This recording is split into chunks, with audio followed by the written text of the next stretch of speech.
As the youngest of five, I spent my childhood trying to catch up to a family that had already moved on.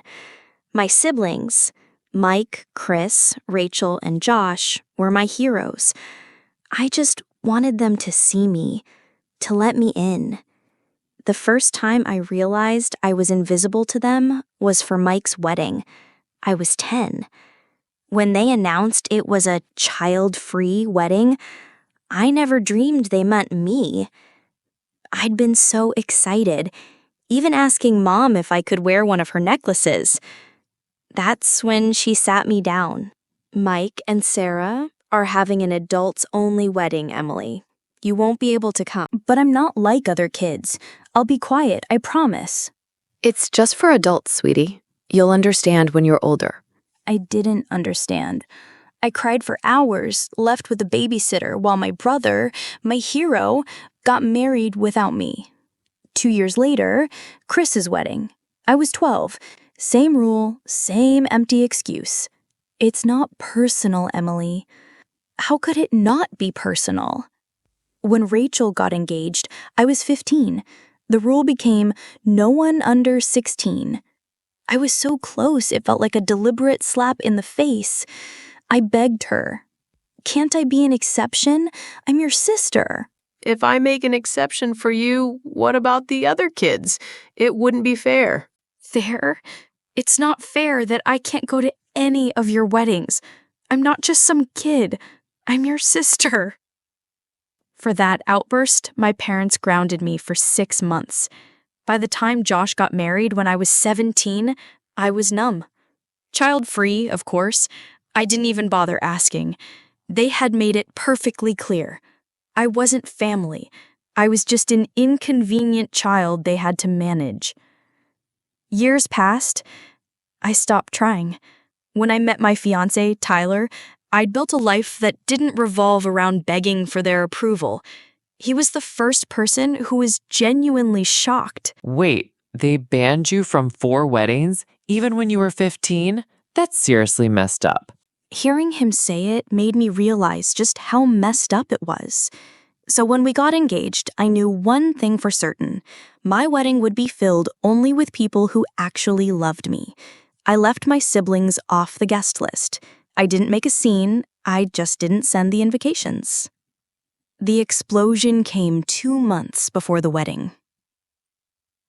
Your brothers and sister haven't gotten their invitations yet. Did you send them out? Mom, I didn't invite them. What? Emily, how could you not invite your own family? What's wrong with you? They didn't invite me to their weddings, Mom. Not a single one. I'm returning the favor. That was different. You were young. You're being spiteful. Family is family. What will people think? I don't care what people think. This is my wedding, and they don't deserve to be at mine. She hung up, and the family group chat ignited. My parents showed up at my door unannounced. You're being childish, Emily. You're holding on to something that happened years ago. I was a child when they did it, Dad. I begged to be at their weddings, and you all shut me out. Don't talk to me about being childish when I was the one left crying at home 4 times while you went to celebrate without me.